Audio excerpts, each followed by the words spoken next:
Գյորջյան Կասկադ 60 ամիս փուլային վճարում բազմաթիվ առավելություններ։ Նախ սկսեմ մի խորհուրդ մեր քաղաքացիներին։ Ստեփան Ասատրյանը իրավունք չունի որևէ արարողություն կատարելու։ Ստեփան Ասատրյանը Հայաստանի Հանրապետության սովորական քաղաքացի է։ Ստեփան Ասատրյանը չունի կարգ եկեղեցական, այդ կարգը նրանից վերցվել է, ով որ տվել էր այդ կարգը իրեն, հենց ինքն էլ վերցրել է այդ կարգը իրենից, եւ յուրաքանչյուր, եթե մեր քաղաքացիները կուզեն, որ սովորական քաղաքացիական անձ իրենց պսակադրությունը կատարի, թող կամ մկրտությունը կատարի, թող գնան, յուրաքանչյուր մեկը կարող է այն կատարել։ Այդ ամենագլխավորը։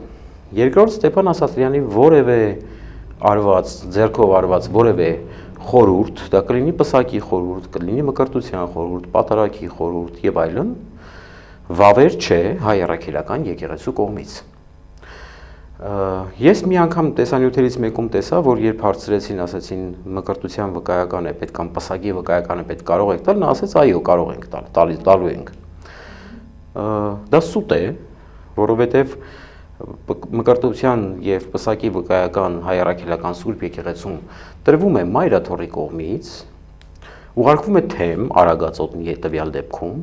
Արագածոտնի թեմի առաջնորդի կնիքով եւ ստորագրությամբ վկայականը տրվում է Հայաստանի Հանրապետության քաղաքացիներին, ովքեր մկրտվել կամ պսակվել են։ Հետևաբար Ստեփան Ասատրյանի անուղղակիորեն կամ ուղղակիորեն տրված ցուցմունքների հիման վրա այժմ կալանավորված է 2 ամսով թեմի առաջնորդը, ով վստահաբար չի տա Ստեփան Ասատրյանին իր արած մկրտության կամ պսակի համար վկայական։ Հետևաբար մեր Հայաստանի Հանրապետության քաղաքացիները, ովքեր որ մկրտվում կամ պսակվում են այնտեղ, չեն ունենա այդ վկայականը։